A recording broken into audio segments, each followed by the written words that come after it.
What's up, everybody? Welcome to this week's episode of the Dense Pixels podcast. I'm one of your hosts, Brad, joined by my co-host, Micah. Hey.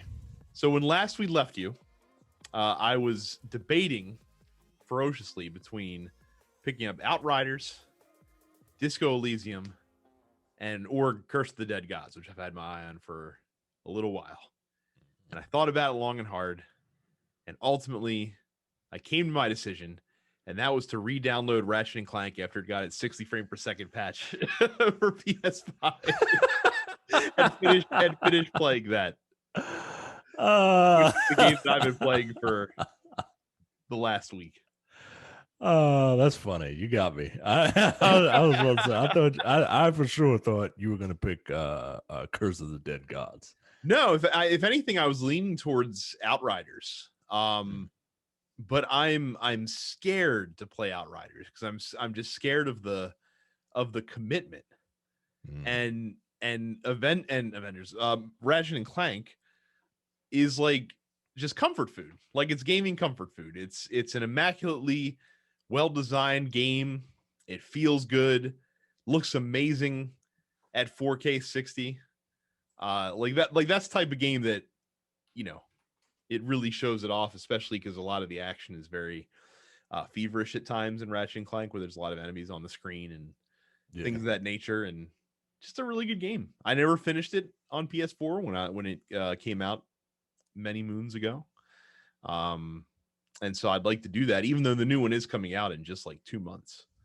But I like those games. Like I said, they're fun to play. They're like I said, they're funny too, which is important because that's what keeps you there. Because the action can get a little repetitive. Yeah, it's one of those series. It's one of the rare series that tries to be funny and is funny. Mm-hmm. You know, I feel like a lot of games that try to be funny, they try a little too hard, or it's just like the lowest of lowbrow humor. And like, I don't mind lowbrow humor, but you know, it's Duke Nukem, right? Like, it's Conker's Bad Fur Day, right? Like, that stuff is a little more lowbrow than I think it needs to be. Mm-hmm. You know, there was a singing pile of shit in Conker's Fur Day. Like, that's all right. But yeah, it's actually funny. So I forgot that the new one is coming out so soon. Yeah. So I'm gonna have to get ready for that. It's gonna be fun. So, but you apparently have played Outriders because, you know, it's free. Why would Yeah, it's free. It's okay. I would probably hold off a bit. Mm-hmm. I feel a lot of Gears of War Judgment, right? Like, Gears of War Judgment felt like Gears of War, but a little more loose and a little more fluid.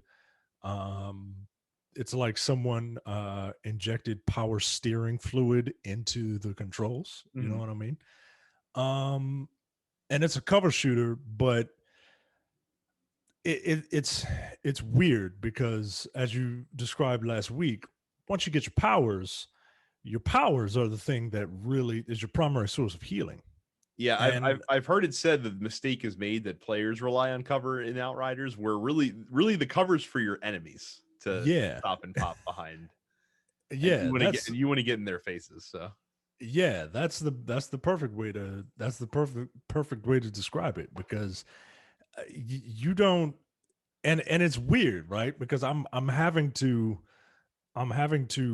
unlearn what I've learned from playing these, you know, cover shooters. Mm-hmm. But it's not bad. I don't know if I would commit to it. Mm-hmm. I ended up picking the rogue class, the trickster. Mm-hmm. I saw all of the abilities, and those abilities looked like the ones that I would like to play. And it is a story. I don't care about the story. I heard it gets better as the game goes on. I mean, I guess, I hope. There's just something about these characters and that I just don't really care for. They're trying, though. You know, like, there are a couple of like personalities there. but it's weird because it has its own design, it has its own style, but that style feels generic to me. Like it feels like any sci-fi post-apocalyptic, you know, the way these characters look. But the game it plays great. The shooting feels good. It's nice and fluid. You don't use all this cover. As a matter of fact, like the trickster has an ability that's specifically designed for you to not use the cover. Mhm. Like if your enemy is in cover, press a button, you teleport to right behind them. So if let's say you're in cover and you're reloading or whatever, you see an enemy pop his head up, you hit the button, you teleport behind them, and then bam, you can shoot them right in the back because they take a minute to turn around to try to attack you, and you can carry up to 3 of these abilities at a time.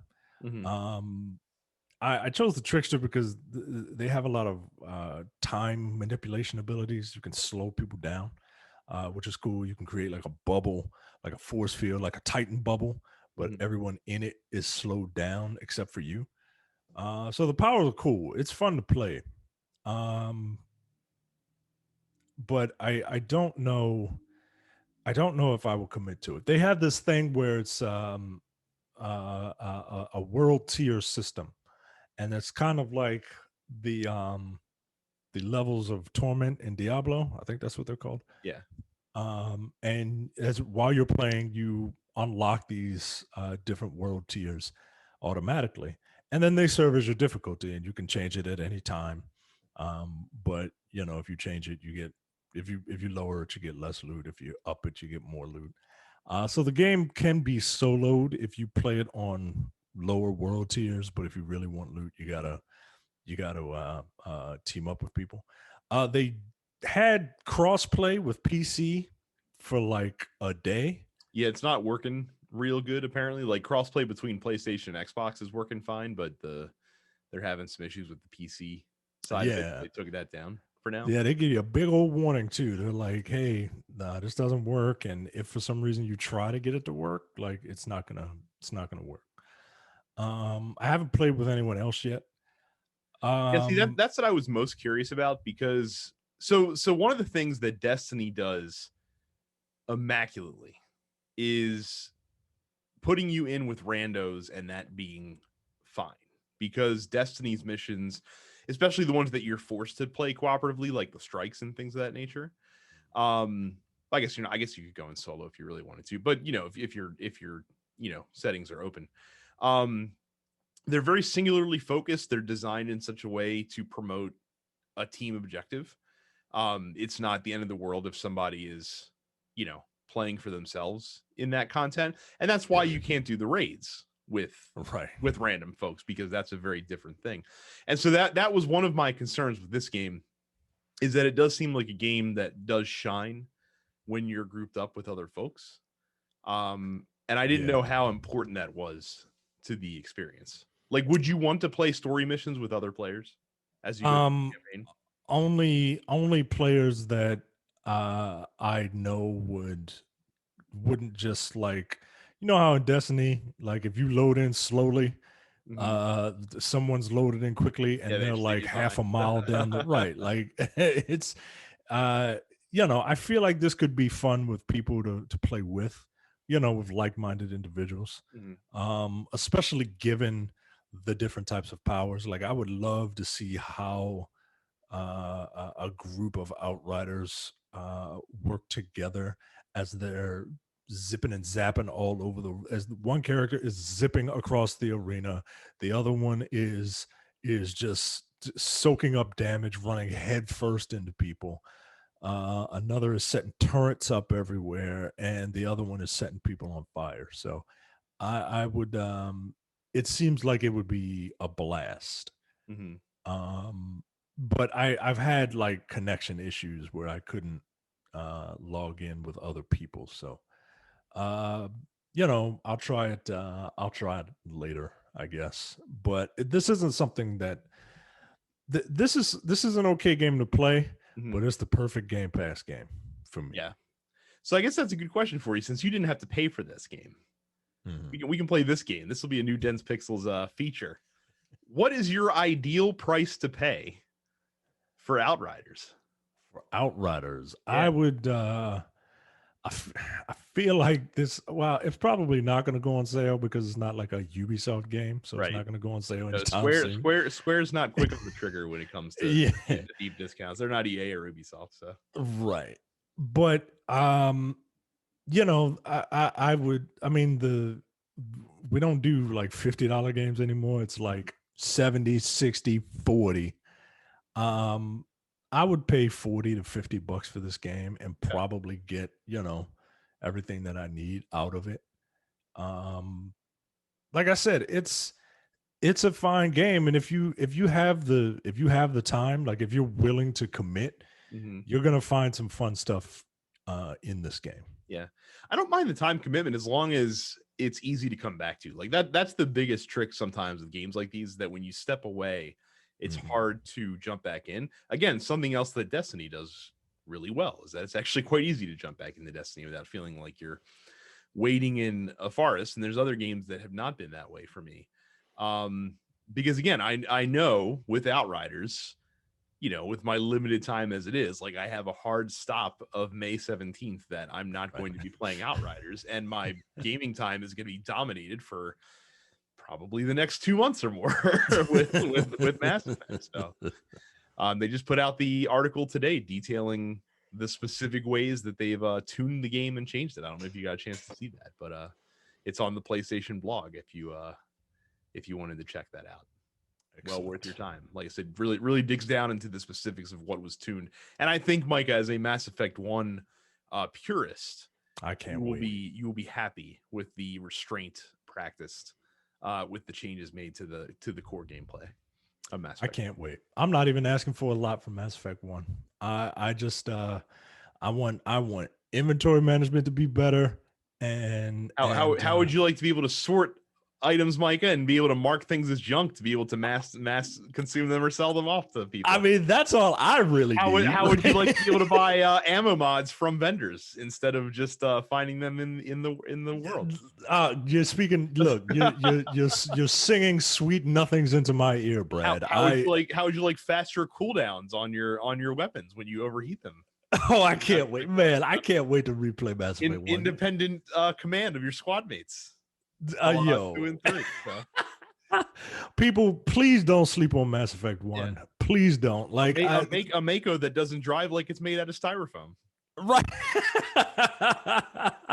Just a Mako that's this big 5-ton truck that plays like it's on a moon bounce. Yeah. Like no, and no more class specific weapons, only class specific weapon upgrades. That's what I like, because I don't I like Infiltrator, but I don't want to keep using sniper rifles all the time if I don't necessarily, if the situation doesn't call for it. Yeah, you'll be able to use an assault rifle, but you won't be able to upgrade it the same way that a soldier would be able to. So whatever. Yeah. Whatever. So yeah, like I said, definitely check that out if you guys have been wondering what the specific changes they're going to be making to the series are. Most of the changes are in 1, for obvious reasons. 2 and 3 have a little bit less going on there. New releases this week. Lost Words Beyond the Page comes out for PC, PlayStation, Xbox, and Switch. Oddworld Soulstorm comes to PC and PlayStation. And again, this is a free game for PlayStation Plus for PS5 this month. Star Wars Republic Commando comes to PlayStation and Switch. Quintera comes to PC. Before Your Eyes comes to PC. The Borderlands 3 Director's Cut DLC, I don't know what that entails, comes to PC, PlayStation, Xbox. Scarlet Hood and the Wicked Wood comes to PC. What the Dub comes to PC, PlayStation, Xbox, and Switch. Say No More comes to PC and Switch. Yes, that inflection was grammatically correct. And Trials of Fire comes to PC. Trials of Fire I've heard good things about, by the way. It is a combination, someone described it as a combination of a Slay the Spire and XCOM, which is a very intriguing duo in my eyes. Of course, it's only coming out on Windows, so I won't be able to tell you for quite some time, I'm sure. Go to densepixels.com/fans. When you go to densepixels.com/fans, you will see an invite to the Dense Pixels Discord. On the Dense Pixels Discord, you can look at a variety of pound signs, hashtags, Channel. just channels. There you go. Just general stuff. People post gaming news. Our post office is there for all eternity, so you don't have to worry about getting a separate post office link. Clips, highlights, episode discussions. If you stream, you can pimp your stream in the stream channel. If you're looking for people to play with, we got a channel there. We tend to talk a little bit of wrestling on this podcast. Wrestlemania is this weekend. It sure is. And we'll probably be in there having a good time on Saturday and Sunday. It's a good time if old man Micah can get used to it. Anybody can get used to it. So go to densepixels.com/fans to go to our Discord. Once you've done that, go to youtube.com/densepixels and subscribe. You can subscribe to us and see our lovely faces and you can watch the show if you don't want to just listen to it. And who wouldn't want to look at us, two handsome devils? Go to anywhere you get your podcasts and subscribe to all of our shows, including the Nerdpocalypse, Black on Black Cinema, Coming Distractions, and the weekly preview episode of the Look Forward Political Podcast. We just did a Black on Black Cinema for One Night in Miami, the directorial debut of Regina King, which was very good, even though we started at like 9:45 because Jay is black and runs on black people time. I feel this sentiment as we recorded Look Forward at 10 o'clock Eastern time. Started recording it last week, so go to densepixels.com/premium. And for $5 a month or $50 a year, you get access to the premium slate of shows, including the airing of Grievances, No Time to Bleed, which is being scheduled. We have the movie, and there are quite a few of us that want to be on the next movie, so we're working out scheduling. The Man with the Golden Tongue is Upstage Conversations, and the full episode of the Look Forward Political Podcast. So you can listen to Jay, sometimes Andy, and sometimes Brad, as they pontificate about politics in the wee hours of the morning. Micah, hot news from Los Angeles, California. The tales of E3's death have been greatly exaggerated. Apparently, E3 is back this year, reimagined as an all virtual event that's going to take place between June 12th and to the 15th. And it's going to feature content from such luminaries as Nintendo, Xbox, Capcom, Konami. Konami still makes games. What? Ubisoft, Take-Two Interactive. They're going to probably show like a pachinko machine that they can show up there. Warner Brothers Games and Cook Media, according to the ESA. So this is going to be interesting. I mean, we all, kind of figured that E3 was going to have to move to a format like this at some point to remain relevant, especially considering that, to borrow some wrestling parlance, most companies are going into business for themselves when it comes to presenting, upcoming previews and things of that nature through online streams and stuff like that. Of course, we had Jeff Keighley's Summer Games Fest. Jeff Keighley's bringing the Summer Game Fest back this year. That was kind of like the E3 of yesteryear in many ways, or of last year in many ways. I think we need to start calling it the Summer Games Slam instead of the Summer Games Fest. Just Game Fest. One game is presented, and that's it. That is the festival. I don't know what I want from this though. Like I don't know if I want this to just be like E3 like normal, but just broadcast on the internet, which I guess was what E3 was before, but it also just had people in the arena, or if I want them to really leverage the digital platform to deliver something unique. So DC Comics and Warner Media, they did this thing last year. Is DC Fan Fest or whatever, right? Yeah, the DC Fandom. Oh, Get it? It's a dome, it's fandom, and then it's a dome, fandom. Terrible portmanteau aside, I think it was a very, very good idea. They had it was basically if you were to go to like Hall H at San Diego Comic Con and just sit there all day, you would see panels, you would see trailers, you would see, miscellaneous stuff. It would just be that all day. That's exactly what this was. They had schedules that you can print out. You can log into their YouTube, to their website or to their YouTube channel at the time that you wanted. And there would be a live panel. The first one would be a live panel, and then they would repeat it, throughout the day. It was a really good setup, and I'd be shocked if more people don't just steal that idea. Yeah. I would love to see E3 do something like this. Not just be, you could still have your press events, they can be like the big things, but nothing that would overlap with anything else. You know what I mean? So you don't have to pick and choose what you need to do. I find it interesting that Nintendo is on this list. Nintendo, of course, had skipped out on E3 for the past several years. This would suggest to me that they have something significant to show, which could be the next iteration of the Nintendo Switch, whatever that is, instead of just doing a Nintendo Direct. And who's to say they won't also do a Nintendo Direct? I mean, they certainly could. That's what they have been doing around E3 time, right? For the past several years, they've just been do their thing, and then they're like, "Hey, so let's elaborate on what we discussed." And now that all those normal people got, they know, but like you're our fans. Yeah, this is what we're going to tell you about this. So, but listen, I'm happy about this. The summer filled with games was a lot of fun last year. It spread it out over the the course of the summer. I'm not upset to have this concentrated bulk of E3. We're old heads. We grew up with E3, so we're still quite fond of that style of event.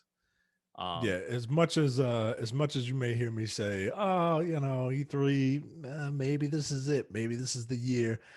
I'm not gonna watch E3. I always watch it. So I'm excited for it. I'm excited to see what they do. The little bit of Schadenfreude in me is like, I wonder what kind of disaster this is going to be, but I'm not hoping for it. I want this to be cool, man.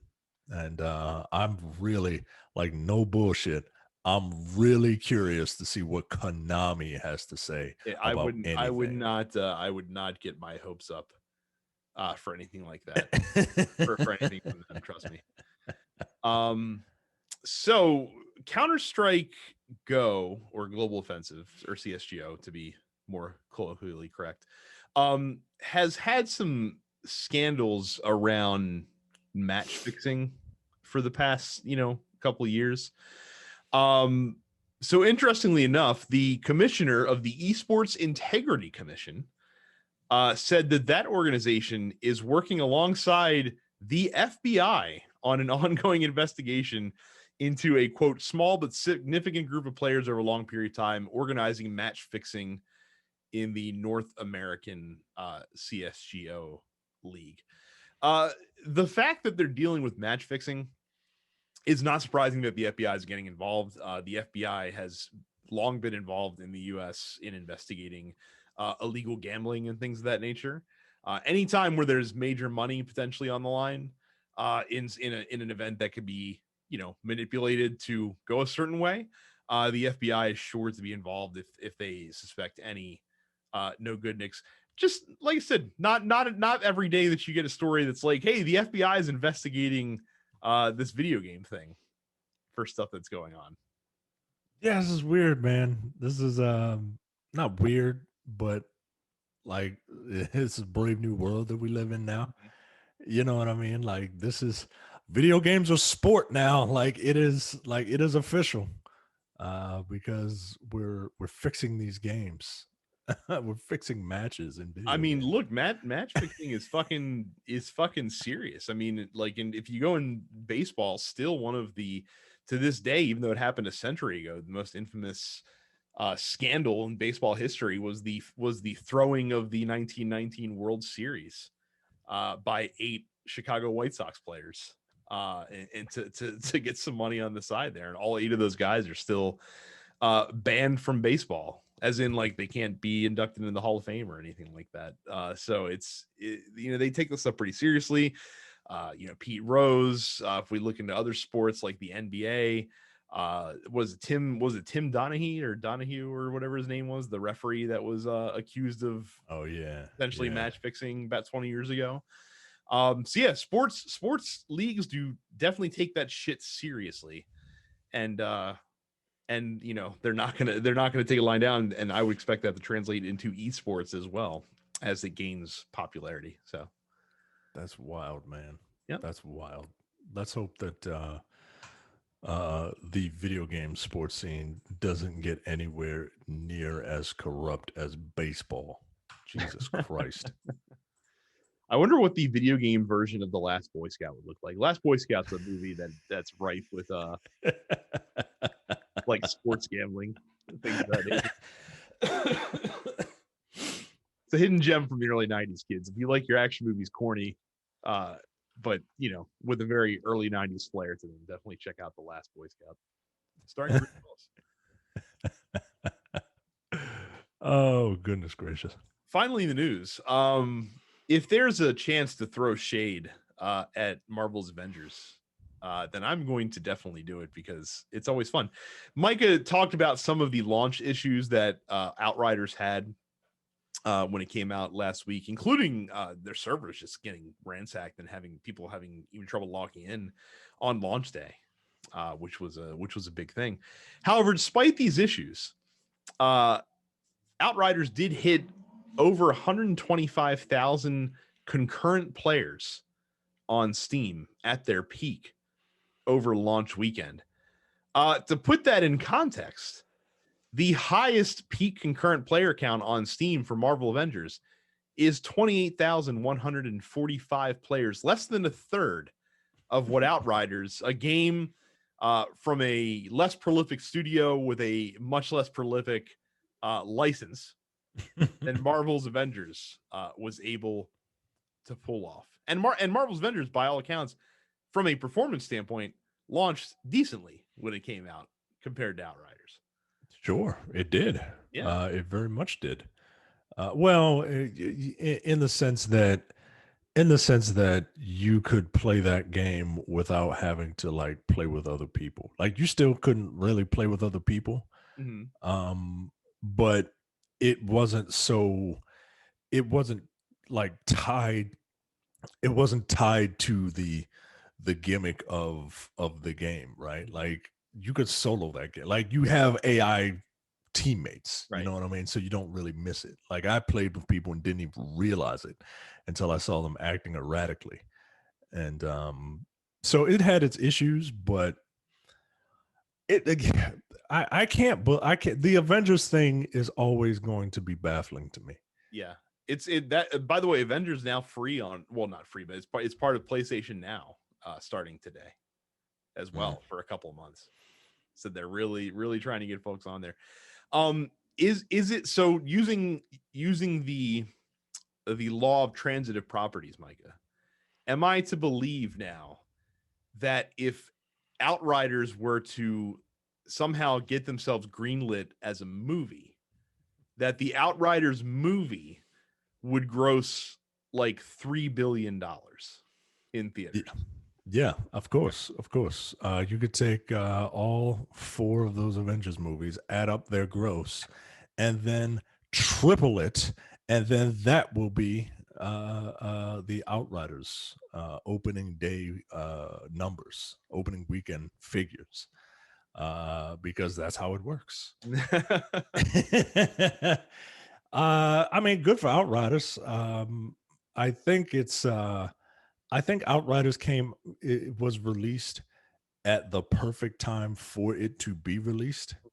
Um, Yeah, I don't. let it be said, Avengers did come out like smack dab in the middle of the beginning of release season in Yeah, many ways. So yeah, and it had a nobody knew what it was, and people were like, I mean, I like the Hulk and all, but I like, what else do you do, right? Like, and they weren't, well, you play as the Avengers, and that's pretty much the only thing that they said. well, and not to mention the fact, and not enough people I think are talking about this point of it as well. Outriders put out a very robust demo in advance of the game coming out. So like there was no ambiguity about what is the game that we're going to get. Outriders is like, look, like you can play this game. It is the literal beginning of the game. You can choose a class. You can play through a few missions. You can do some of the, side mission content, and you can farm this demo if you want to, and you can even get some legendary weapons, and you can carry all of this progress into the main game with you. Obviously, like your level was capped out, and I think the world tier was also capped out as well, as far as how far you could ascend, and it wasn't very high. But they basically, and not only that, but they're like, hey, and also by the way, if you when you're done running through with this class, if you want to skip the prelude and jump right into another game with the new class, then you can go right ahead. And they really let people go to town with the game system. And so people are like, this is cool. Like I could see paying $50 or $60 for this, and let's get it rocking and rolling. Whereas Avengers, like you said, was shrouded in mystery when that game first released, as far as how the game played, what it was. Was it Destiny? Was it something else? Like, how did all the different Avengers play? Nobody knew anything. And people were a little bit more hesitant, I think, because of that. And I think, I don't know if the Outriders model works for every game to have such a robust offering in advance of the game releasing. But if you're a new IP, why wouldn't you follow this model, assuming that you believe in your game? Like, obviously, Yeah, I was about to say they had, they were very proud of what they made. Yeah. And they should. It's not a bad game. It's not a bad game at all. It just it's a little rough around the edges, but it's got good bones. Yeah. And meanwhile, Square, a legendary publisher with a very good developer holding the most popular IP in the world. This is what they turned out. Isn't that funny? I didn't realize that, but it just occurred to me now that this game was both games were published by Square. Oh shit! Yeah, which is pretty funny. So I guess Square's pretty happy to have made up some ground then, I guess, on what they expected to get out of Avengers. Yo, what happened? What happened, man? God.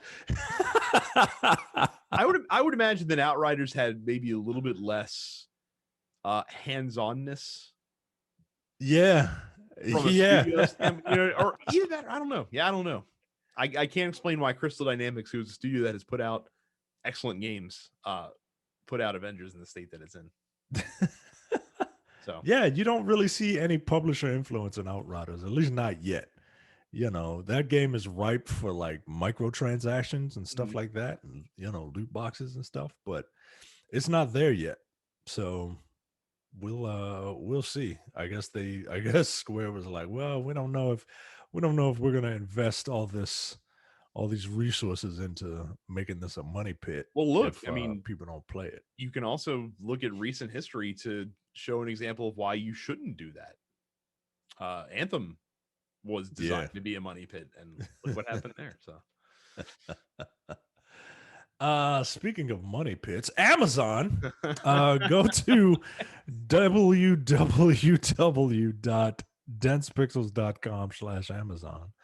When you do, you can order whatever you want from Amazon, and not pay anything extra, but you'll be helping out the show.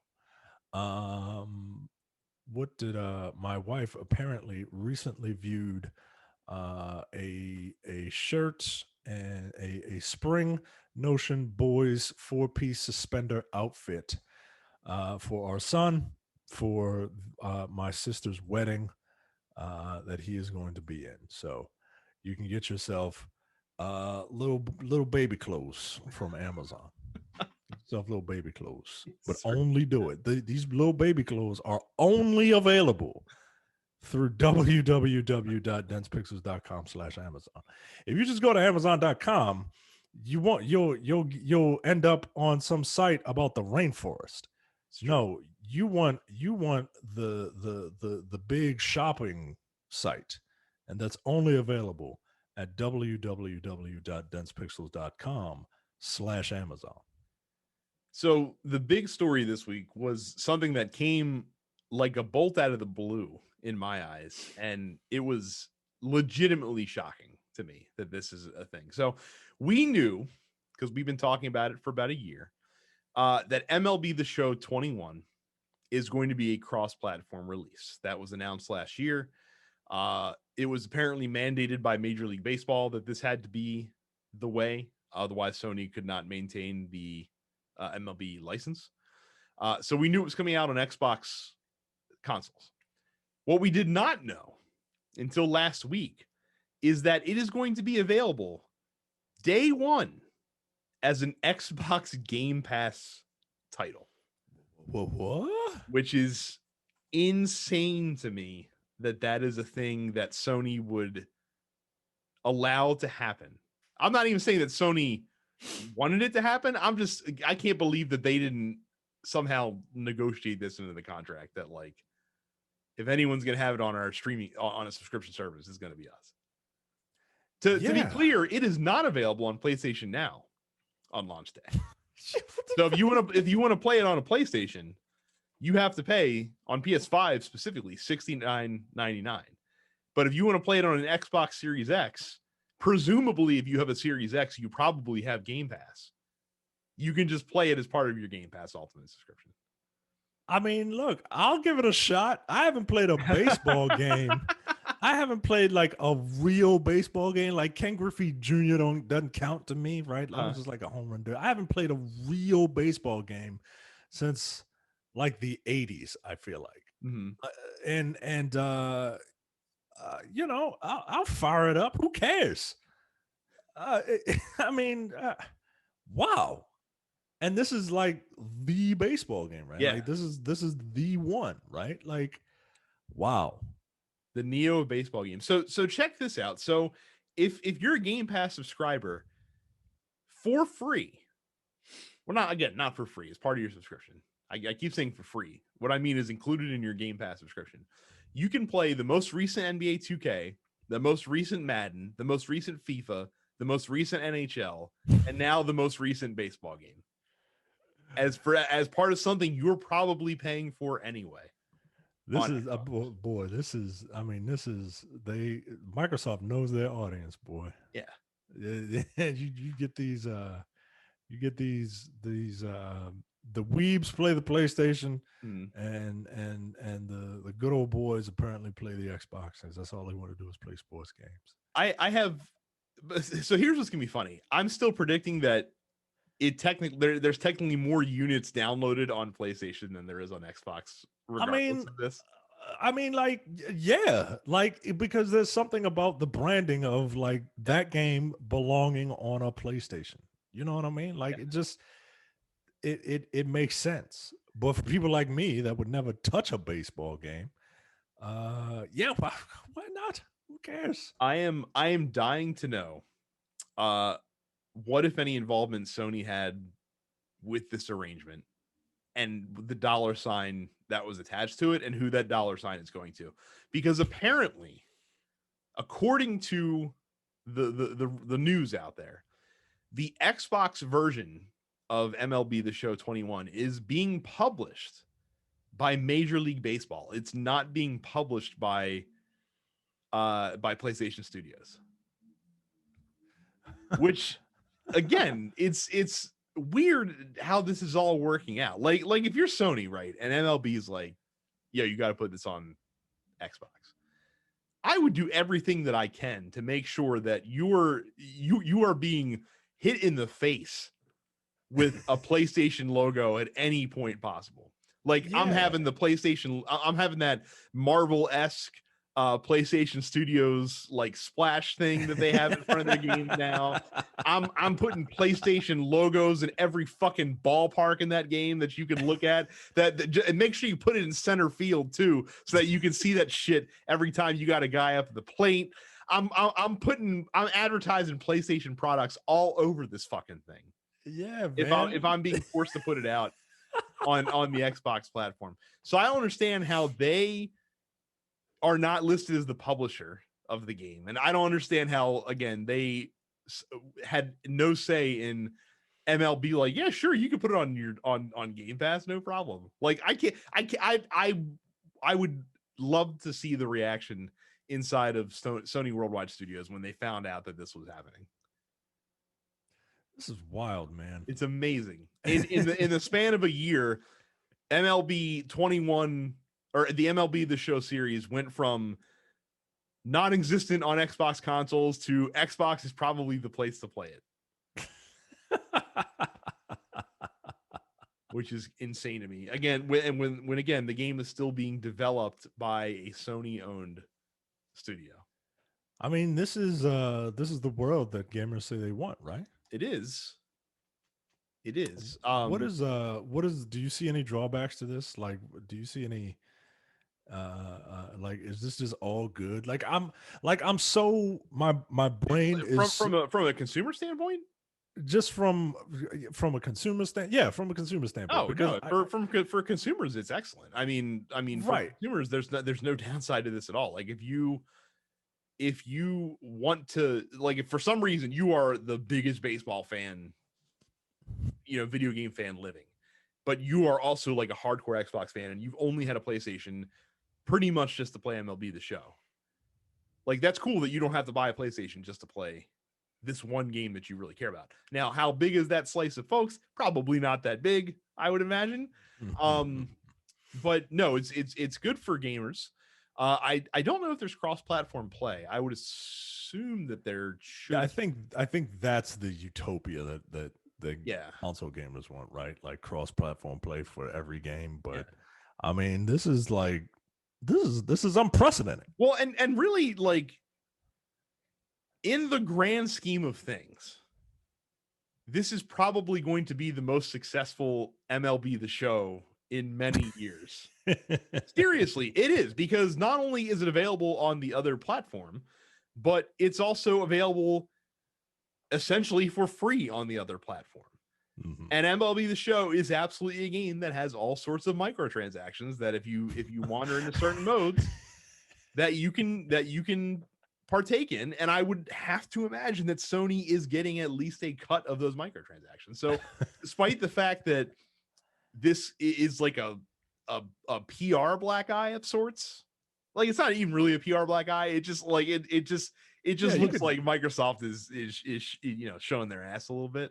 I mean, it's all about how you spin it, right? Like, oh, look, Microsoft. I mean, look, everybody wants to play on Xbox, right? And then PlayStation is like, yeah, we're doing those guys a favor. Look at us, we're so benevolent. But then, like, everybody's making money hand over fist. Right. So it's these companies. See, this is why the console wars don't make sense, guys. They don't care. It's all gravy, right? Like this is why people are like, well, I'm a Marvel guy, or I'm a DC guy. Those companies don't give a damn. They don't. They want people to buy. They want people to buy stuff, because if you buy stuff, you're more likely to buy the other stuff just to try it out. Let me tell you something, though. I obviously do not own an Xbox, and nor do I really care that much about the show. Like, I haven't played MLB The Show in 8 years, and I care about Outriders, but I don't care enough about Outriders to be like, well, I'm going to buy this game console just to play this game, just to play Outriders. But I've never been more interested in Game Pass than I have been in the past like 2 weeks. It's wild, man. Like, it's like the the promise is being fulfilled. Yeah. And it's wild. It's wild to me. This world that we live in now. Well, Like like I I'm said, not. it's one thing when you're getting Microsoft Studios games on there. Like that's one thing. But when you're getting like major third party releases, and you had now 2 in the past. I mean, MLB's not out yet, but 2 in the span of a month. Not to mention a lot of other companies. Like we talked about the new Drinkbox game, Nobody Saves the World. That's coming out on Xbox and PC exclusively when it launches. And I would bet dollars to donuts that it's going to be available on Game Pass on day one. Like I guarantee that's going to be the case. And it'll be available on PlayStation 5 eventually, and probably on Switch eventually, but I don't know when that's going to be. And their games are always really good, and I want to play them. Do I buy a Series S just for the sake of having access to Microsoft's walled garden and pay $15 a month to mess around with Game Pass? Probably not. I don't think that's a really good investment anyway. Yeah, that's with the limited amount of time that I had to play games. But I thought about it, Micah. That's the important thing to know. Is the thought has entered my mind for the first time ever. That's all they need. That's all they need. The doors open a crack. Then now it's their job to kick it in. They're like, oh, we got Bethesda. And I'm like, I don't care about any Bethesda games. You know this. So we go to the post office. Rev asks a great question. What is the greatest non-title Wrestlemania match of all time? Now, this is tricky because great is relative. Are you talking about great from the standpoint of spectacle, or are you talking about great in terms of match quality? And I guess you can interpret it however you want to. There is only one answer to this question, though, in all honesty. It is Undertaker versus Shawn Michaels. The first one. The first one. Yeah. Yeah, the first one. Yeah, I think you're right. Yeah, I mean, there are not many other contenders that even come close to approaching. That a non-title was Bret Hart, Stone Cold. That's on the list. I think that's going to be in your top 5. That was a non-title match for sure. Yeah, those are the 2 that pop into my head because it was like a double turn, right? Like it was, and then that's that image of Austin screaming with blood dripping down his face while he's in the shot. Yeah, man, like those are the first 2 that come to mind. Yeah, it's probably in the top 3 now that I'm thinking about it. If you want a couple more honorable mentions, Bret versus Owen at WrestleMania 10 definitely deserves to be on that list. In my estimation, was really good, man. They're really good. Like 17, 19, 10. Those are really good. If you want the spectacle pick, Rock versus Hogan. Yeah, I mean, yeah, but because the crowd just kind of the crowd just kind of not went into business for themselves, but they let it be known they enhance that match. Absolutely. Yeah. Here's another under the radar undercard pick for you. Chris Jericho, Shawn Michaels, WrestleMania 19. Yeah, I love match. That's WrestleMania 19 is really good, man. 17, 19. And a one for me. The Edge Mick Foley hardcore match from WrestleMania 22. Was that the flaming oh my god! Yeah, that the flaming table spot. Apparently, WWE is doing like a deep dive on that match on Peacock at some point, where they're doing it. I have Peacock. Yeah. I forgot about that. So there's a couple of good picks for you in terms of those. I mean, you could throw Brock Lesnar, Undertaker. Again, from a spectacle standpoint, the match was not a good technical match, but it certainly was a fucking happening. To quote Gorilla Monsoon, as he would say. Those are probably the up there ones that I can think of off the top of my head. So. Yeah. Cam says, well, Brad and I are once again fighting this time, but at WrestleMania. Who is going to win? And why is it the viewers, as long as Logan Paul takes a stunner? I really did not need them to give known internet jackass Logan Paul a platform with this feud. it's cool to me that Kevin Owens and Sami Zayn are wrestling each other at WrestleMania. Like that's nifty. Yeah. There's just the fact that it's happening. That being said, I can see Logan Paul taking the stunner with a Shane McMahon level of exuberance, if that's something that they decide to do. So if that happens, that'll be fun. But again, I don't need Logan Paul anywhere near any screen that I'm viewing. So yeah, I get that the WWE has always been like clout chasers. Like they always, especially around WrestleMania, they always want to get celebrities because it, validates their existence or whatever. But there's a lot of wrestling fans out there who are celebrities. You gotta raise the quality of celebrity at this point. I understand that Bad Bunny is a super famous guy because they keep telling me that he's a super famous guy, but Logan Paul. So to be fair, and I'm going to be very, very fair here.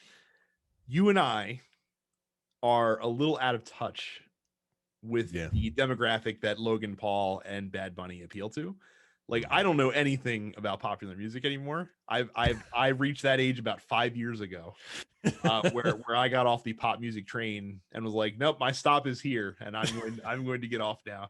And again, Logan Paul is appealing to the same jackasses that watch like PewDiePie, and that dude's the most successful guy on YouTube. So, and Logan Paul, I know, is also massively successful on YouTube, and he does controversial things, which, any provocateur is going to find success if they can find an audience in many ways. So again, so we are not who they're chasing, Michael. We just want good wrestling matches. And as long as they provide that, we really don't care about any of the other ancillary bullshit. It's not like Bad Bunny's wrestling in the main event of WrestleMania. Yeah. It's not like they would ever get a non-wrestler to come in and wrestle in the main event of their biggest show of the year. I can't ever see WWE doing anything of that sort to chase buys. Right? Oh, Jesus Christ. They've never done it before. Yeah. There's never been an instance, and Bam Bam Bigelow has never existed. Who? What? I mean, literally the first WrestleMania had a non-wrestler in the main event. Oh yeah, that's right. Jesus Christ. literally the very first one. They're just like, we're just throwing this shit out the window. Oh shit. And that main event was full, like that whole card was full of mid-80s clout chasing. Are you serious? They had Cyndi Lauper, they had Liberace, they had Billy Martin, which was a very New York centric pick, but still Billy Martin was there. Yeah, WrestleMania is the celebrity event for sure. I get it, but at the same time, like, no, you know what? I get it. WrestleMania one. Yeah, right. I get it. I really do. Yeah. But at the time, like, it was Mr. T, yo. Like, I don't know. But again, who Mr. T was to that generation is who Bad Bunny is now. Bad Bunny? Yeah. Oh man, don't get old, kids. Yeah, it's a bitch. It's a bitch. And again, credit to him. He at least seems to really give a shit about, what he's doing. Yeah, I'm not terribly upset with it, and they sure did keep him around for a very, very long time. Yeah, but he's into it. And he respects the bit. Like, as long as your celebrity is like a fan, and not just there for a pay. It's not William Shatner. Like, isn't he getting inducted into the Hall of Fame? Yeah, why? I couldn't even tell you what William Shatner did in the WWE. I'm sure he did something, and it was probably on some random ass that he probably like hosted Monday Night Raw twice. The only thing that I know he did was induct Jerry Lawler into the Hall of Fame. There you go. So, yeah, so like that's the thing that really scraping the bottom of the barrel, right? Is the celebrity Hall of Fame inductees. Like, there's so many other celebrities in WWE lore that you like. You know, fucking Stephen Amell. We're Stephen Amell in the WWE Hall of Fame. That dude had arguably the now the second best wrestling match ever put on by a non-wrestler. He's friends with the enemy. Yeah, that's true. Can't do it now. He's That's friends true. with the enemy. Oh Yeah. man. So Screenlooker asks, what Mass Effect improvement will be the worst received, and why will it not be the fact that Mako wasn't just sent to die? Like I said, they made Mako improvements. The worst received improvement is going to be the fact that they're making the extended cut version of the ending the canonical ending for Mass Effect 3. Not because it's not what they shouldn't do, because they absolutely should, because it's a way more fleshed out ending than we originally got. But you're going to have these like nerd fanboy purists. They're just like, that's not the real Mass Effect 3 ending, and get fucking high on their horse and upset at the fact that they, you know, are forced to endure this downloadable content ending at the end. I also think the leveling system in 1 is going to be so they're changing the leveling system so that you gain XP faster, and then you don't have to play the game twice. So you could just kind of get to 60 in one run. It's possible to, not automatic, but it's possible to. Okay, is how they're making it sound. I mean, I get it, right? Because they want you to play the other games, all 3 games. Yeah. So They're doing some interesting stuff too. They talked about how like some of the trophies, they're doing series wide trophies in this game. Like they're going to have trophies that cover, like, it's not just kill, 500 enemies in one game. It's kill 500 enemies, across the entire playthrough of your save file, things of that sort. That could be really interesting. Are they doing 3 platinums, or will it be 1 platinum for the legendary edition? That's a great question. If I had to guess, because of so apparently the games are using a unified launcher. So that there's like universal settings that you can just set your audio settings for one game, and it sets it for all 3. So I would assume it's gonna be 1 set of trophies. Probably just a lot of them. Probably just a lot of them. In terms of, I'm gonna try platinum this thing, man. See, the only thing that is gonna get me is playing it on. I'm sure that the trophy's still gonna exist to beat the series on Insanity, and I just don't know if I want to do that. Yeah, it's the only time I did it was especially off of New Game Plus. Especially 1, because 1, unless they really tone down the ability for Mass Effect 1 to just be unfair at times, that's gonna be terrible. Casa asks, what is your most despised obstacle to progress in a game that's still stuck in your craw, be it a level, a puzzle, a specific boss? They bring up the Jet Force Gemini for N64 required you rescue all the Ewok proxies in the game from hostage situations before fighting the final boss. Anything that I like open world games, and I like action adventure games set in big worlds, but usually there is 1 or 2 missions where the game is trying to be cute and really immersive. Rockstar does this a lot, especially with the Red Dead games, where there are missions that's just tedium. That's just me at a job. Like, in both Red Dead games, there's like 1 or 2. There's a series of missions where you're just like a farmhand, and they're doing it because they're telling a story, and they want they want you to develop a relationship with this character. The problem is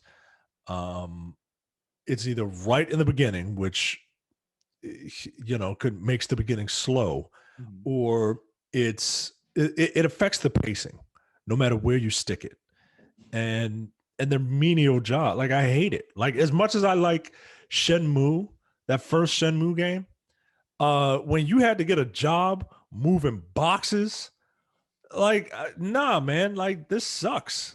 Like, I did not like. I'm trying to find the guy who killed my dad. I don't want to, I don't want to fuel my gumball machine habit by going and moving boxes on a forklift for an hour. My big one is an older problem that has pretty much doesn't exist very much anymore. But it used to be something the JRPGs would do all the time, where you could progress through the regular parts of the game at a pretty regular clip, and then either close to the end or like right before or like when you get to the final dungeon, essentially, it hits a massive difficulty spike to the point where you then have to go grind essentially in order to have a prayer of making it through the rest of the game, which stinks because it really fucks up your pacing. Because a lot of old school JRPGs were actually paced reasonably well in terms of how they told their story. But then, like I said, then they threw a wall in your face right when you were at the apex of the game and forced you to go do, like Micah alluded to, a lot of menial fucking tasks that you didn't really want to do because you just wanted to finish the story. Right. That's got a lot better. I think the influence of Western RPGs has helped because Western RPGs follow more of a progressive difficulty system that levels relative to your level instead of having like a fixed level that the enemies are when you go to fight them. But yeah, it especially in the NES and Super Nintendo era, almost every JRPG did not pace itself well at the end of the game. The game that did it the best, undoubtedly, was Chrono Trigger. Chrono Trigger was a fantastically paced game in terms of how powerful you got, and you never felt like you were. There are very few occasions in the game where you felt like that you couldn't, progress in the story. So, let's see here. Haitian Michael asks, finding it hard to play any of the games in my backlog because none of them are short games, and I'm doing nothing but playing Mass Effect when it comes out. Do you have moments like these where you just can't decide if you should start a new game or not when waiting on one? Yeah, I was flipping through Game Pass today, Hmm. and I almost started up a Dragon Age Origins playthrough. I was like, what am I doing? I've played this game like 6 or 7 times front to back. What am I doing? This Like, is exactly why I instead, I was like, oh man, this giant game of Outriders or this 40-hour RPG of Disco Elysium. That's why I kind of slid over to Ratchet and Clank. There is something to be said, and it's a bit of a lost art in this day and age, but there really is something to be said for the 10 to 15 hour action game yeah, because it doesn't overstay its welcome. It's fun usually as all get out. You get in, you get out, you know what you're looking forward to, and it doesn't just drag on tediously. More games could benefit from the less is more practice, but every game out there is too focused on delivering a 40-hour experience or yeah. an epic experience all the time. And a lot of that is our fault, right? Like, Yeah. because we equate length with quality, Mhm. or value. Like, oh, if I'm paying $60, I better be able to play this game for 150 hours. Oh, 150 hours is a long It time. is. It is. And Like, and to and tell and one story. and most of what you're playing in that 150 hours, like a third of it you're lucky if a third of it is impactful content. Right. The other two-thirds of it are usually menial side quests or traversing. Right. You know what I mean? Like that's I said it. I mentioned it a couple times in the show. I really enjoyed Assassin's Creed Valhalla when I played it. I beat the game. I finished a fair amount of the content, didn't 100% it, but I put in 72 hours into that game, and realistically, like, was enthralled by maybe 25 of them at the Yeah. end of the day. Like if you really boil it down to the stuff that was exciting and really fun and or told the best parts of the story, you could probably boil that game down into a nice 25 to 30 hour chunk that just has a lot of fluff around it. And that's literally less than half of the time I spent in that game. And the game has enough content unexplored for me that I could easily spend another 30 hours into it if I really wanted to. Yeah. That was the same way with me with Assassin's Creed Odyssey. Mhm. Like, I've eventually finished that game, but I took like a 3-month break because it was just way too much to do. And the way that I usually play games, it's like, oh well, I gotta finish this area before I move, and you just can't with that game. You'll be there Yeah. forever. Well, but at the same time, you also have to do that in the new Assassin's Creed games, because a lot of the Yeah, because later they game areas are like level gated, that you have to Yep. grind out some content in order to get there. That's how it was in Odyssey as well. Is that or not Odyssey, but Valhalla as well. Is that the last area in the main story was like you'd be power level 280, and to be power level 280, you had to do at least a decent amount of the side content. So Yeah. to get to that point. Johnny asks, does your soul feel cleaner knowing that you don't give Vince McMahon $10 a month anymore? No, because now I'm just giving it to NBC Universal, who owns Comcast. So really, Yeah, really, I'm just it's giving it to another. I'm giving it to a bigger conglomerate. right.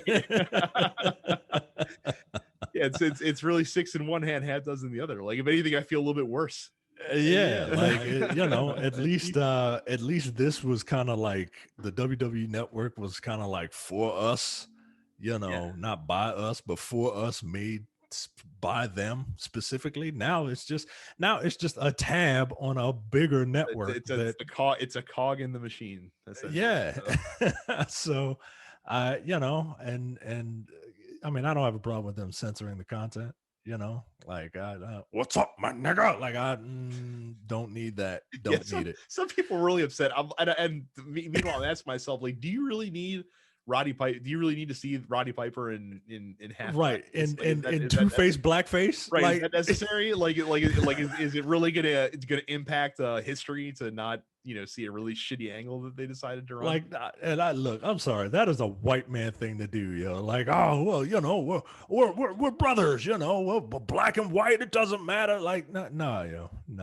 And if you're gonna go blackface, like don't make it literally black. I don't know. I don't know. Censor it. I don't care. Censor it. Getting I'm mad that they surprised that Bad News Brown didn't literally try to like kill him. Yeah. Because Bad News Brown was not the type of guy to take any bullshit. So Also, if you're upset that they're censoring Vince McMahon saying the N word, you're a racist. You are. Fuck you. You're a racist. Get the fuck out of here. You're as racist as he is. Get the hell out of here. Finally, Macho Franchise asks, Outsiders, more like Riders. Also, are you ready for Hulk Hogan's House of Schism? I mean WrestleMania. You know who this is. This is Malcolm. Oh, okay.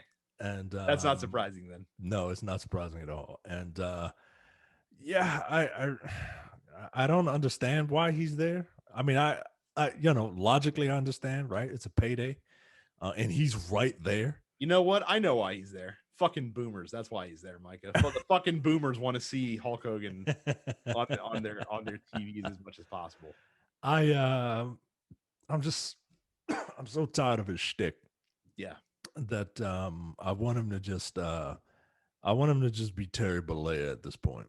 I just want him to go away. Like yeah, I really do. I mean, like in all honesty, like just go away, Hulk Hogan. If we're going to be subjected to him, I would rather he, just be a dude, not the say your prayers and eat your vitamins guy. But yeah, you're right. Like, just go away. Like, of all the people of that generation, man, of all the people, he's outlasted. Like, I need Ric Flair to outlive Hulk Hogan. I need him to do it, and I don't think he will. It would be impossible, wouldn't it? God damn it. Ric Flair's 72 years old, going on like 106. Like that dude. That dude rode the road hard over the years. You're right though. Like I said, of all the guys from that generation, it figures that Hulk Hogan is the one to outlast all of them. God damn it! In terms of existing on this mortal coil. Fucking A, man. So, Well, that's it for this week. Thank you guys for a very robust edition of the Dense Pixels Post Office. Prepare yourself for whatever Wrestlemania content we have coming at you next week. Micah, are you prepared for the next 5 days of technically 7 days? Are you prepared for 7 consecutive days of professional wrestling? I never am. But we'll see. Now, what do you think about the 2-day format? Do you think they'll keep this? Yes. There's 100%. Are you kidding me? To not be able to hit that gate twice in that week? Are you fucking out of your mind? Yes, they will absolutely take. I didn't even think about it. Yeah, of course they will. For sure. Like, once they realized it worked, and once people were like, "Man, I'd much rather endure 2 nights of 3-hour wrestling than 1 night of 6-hour wrestling," but it was a done deal.